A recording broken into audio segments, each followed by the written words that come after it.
Sino nga ba si Yeshua o Christ? Siya ba ay Diyos o tao? Siya ba ay ating ama o kapatid? Alamin natin. Ayon sa John 10:30, ako at ang ama ay isa. Marahil, ang mahihinuhan natin mula rito ay Diyos at ama natin si Yeshua o Christ. Ganun pa man, kailangan natin isaalang-alang ang sinabi ni Yeshua o Christ sa John 17:20-23.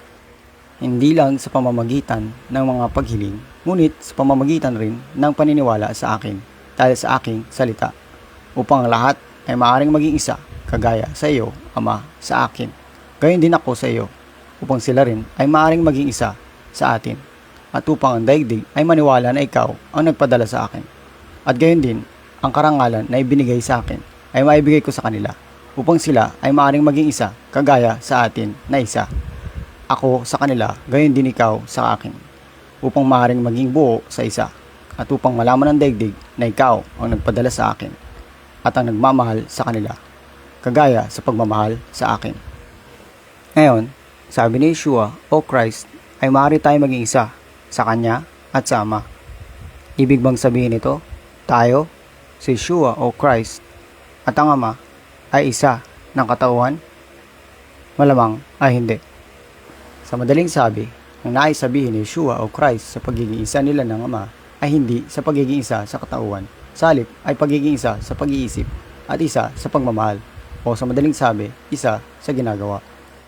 Ayon nga sa John 5:19-21, sa katotohanan, sumagot si Yeshua o Christ at nagsalita sa kanila. Totoo, sasabihin ko sa inyo, ang anak ay walang kayang gawin na anuman mula sa sarili niya. Anuman na makita sa Ama na ginagawa, mapaano pa man ang ginagawa, ito rin ang gagawin ng anak. Dahil sa pagmamahal ng Ama sa anak, pinakita rin niya ang lahat ng kanyang ginagawa. Pinakita rin niya maging ang kanyang malalaking gawa, ang malalaking bagay na ito upang kayo ay humanga. Dahil kagaya sa Ama na nagbangon ng patay at nagbigay buhay, siya rin, ang anak, ay magbibigay buhay sa sinuman na kanyang pipiliin. Kagaya ni Elijah, Peter at Paul, sila rin ay isa sa ginagawa ni Yeshua o Christ at ng Ama, dahil nagawa rin nilang magbigay buhay sa patay.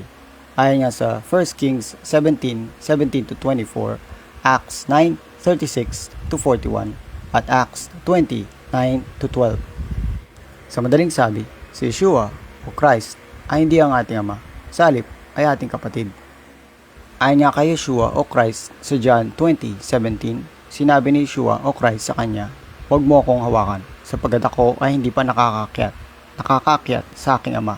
Ngunit magtungo sa aking mga kapatid at sabihin sa kanila na ako ay aakyat patungo sa aking Ama, na inyo ring Ama, na aking Diyos at inyo ring Diyos. At upang higit na maunawaan, maihalin tulad natin ito sa pagiging mag-asawa, kagaya ni na Adam at Eva, kung saan sila ay magkaibang katauhan, ngunit sila ay isa. Ayon nga sa Genesis 2:24. Marahil ngayon, ang tanong ng ilan, kung si Yeshua o Christ ay kapatid natin at hindi Ama, ibig bang sabihin nito ay tao siya at hindi Diyos? Alamin natin. Ayon sa John 1:1, noon, ang salita o Christ ay nasa simula.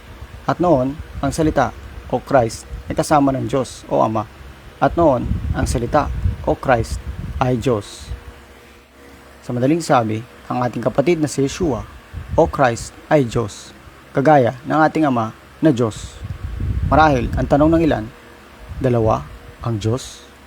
Tama, kung titingnan natin ang original translation o pinagsalinang wika sa Genesis 1:26.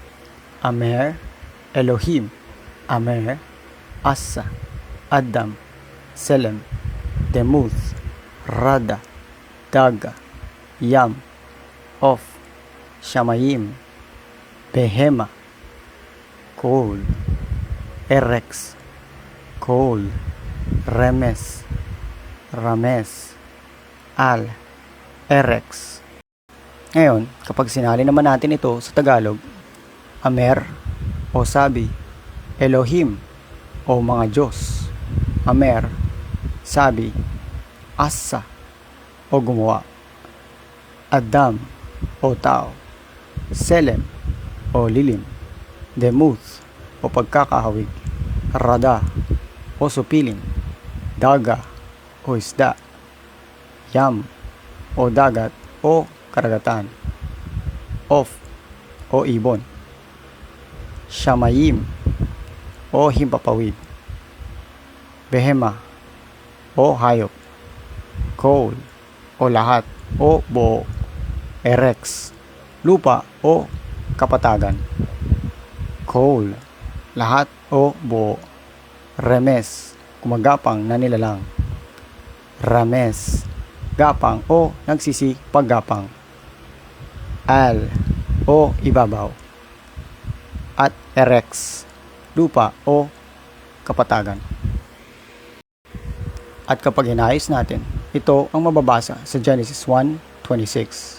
Ang sabi ng mga Diyos, gumawa tayo ng tao mula sa lilim ng ating pagkakawig upang supilin ang mga isda ng karagatan, ang mga ibon ng himpapawid, ang mga hayop ng buong kapatagan, lahat ng gumagapang na nilalang na nagsisipaggapang sa ibabaw ng lupa. At sa John 1:2, noon, siya, si Christ, ay nasa simula, kasama ang Diyos o Ama. Sa madaling sabi, dalawa ang Diyos Ama at ang Diyos Anak. Ganun pa man, hindi lang sila dalawa. Ayon kay Yeshua o Christ sa John 10:34-36. Sumagot si Yeshua o Christ sa kanila, hindi ba nakasulat sa inyong batas o Torah? Ang sabi ko, kayo ay mga Diyos.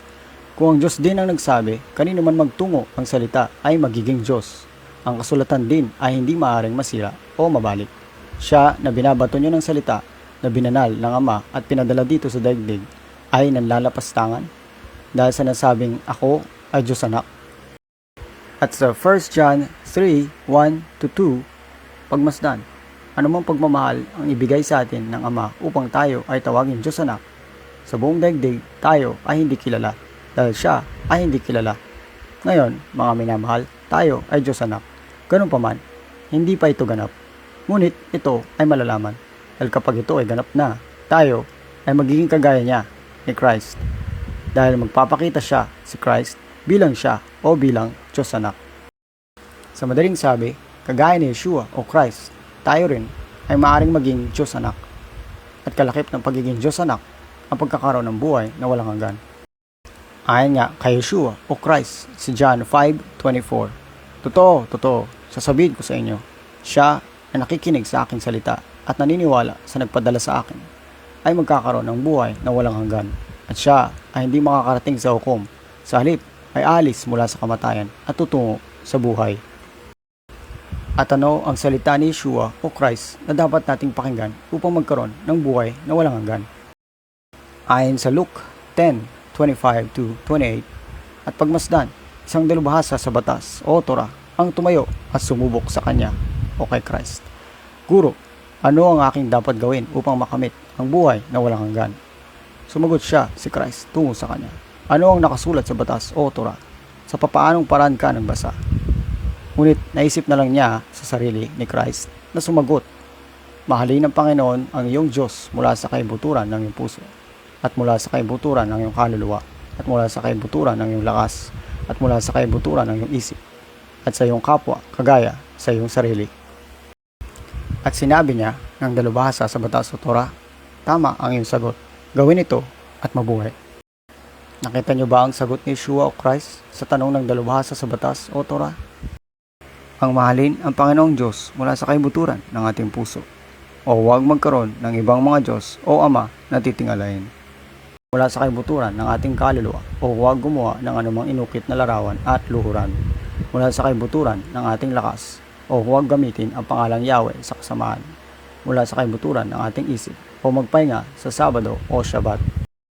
At sa ating kapwa, kagaya sa ating sarili, o ikarangal ang ating ama at ina, bawal pumatay, bawal mangalunya, bawal magnakaw, bawal maging huwad na nakasaksi, bawal mainggit sa pagmamayari ng ating kapwa. Ibig sabihin, ang sagot ni Yeshua o Christ sa tanong ng dalubhasa sa batas o Torah ay ang 10 utos ng Diyos o ang buod ng lahat ng nakasulat sa batas ng Diyos o Torah na ibinigay kay Moses. Sa madaling sabi, tinuturo ni Yeshua o Christ na sundin natin ang lahat ng nakasulat sa batas ng Diyos o Torah upang makamit ang pagiging Diyos Anak o tagapagmana ng buhay na walang hanggan.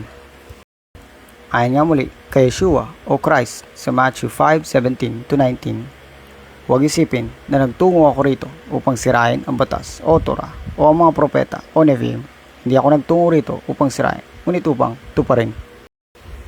Dahil sa katotohanan, sasabihin ko sa inyo, hanggang saan man sa langit at sa lupa ang masira, isang katiting o kahit isa sa pinakamaliit na batas o Torah ay hindi kailanman masisira mula sa batas o Torah, hanggang saan man sa lahat ng ito ay matutupad. Kung sino man sa mga bagay na ito ang babali o sisira, kahit sa isa sa mga ito na pinakamaliit na utos at ituturo sa tao, ay sa makatuwid tatawagin pinakamaliit sa kaharian sa langit. Ngunit sino man, saan man siya, ang gagawa o tutupad at magtuturo ng mga ito, ay tatawagin dakila sa kaharian sa langit. Kung nakatulong ito sa inyo, maaari nyo kaming tulungan pabalik sa aming Ko-fi o Patreon. Ang mga link ay makikita sa description. Ayon nga sa 1 Corinthians 9:9-11, dahil nakasulat sa batas o Torah ni Moses, huwag busalan ang baka na naghihiwalay ng butil mula sa talukap. Tingin nyo ba na ang baka ang pinagmamalasakitan dito ng Diyos? O tayo ang tinutukoy dito? Tama, tayo ang tinutukoy dito. Dahil nakasulat, siya na nag-aararo ay umaasa na may makakamit sa kanyang inaararo. At siya na naghihiwalay ng butil mula sa talukap ay umaasa na may makakamit na butil mula sa kanyang tinatalukap. Kaya kung nagtanim kami sa inyo ng kabanalan, labis-labis ba kung aani kami sa inyo ng pangangailangan?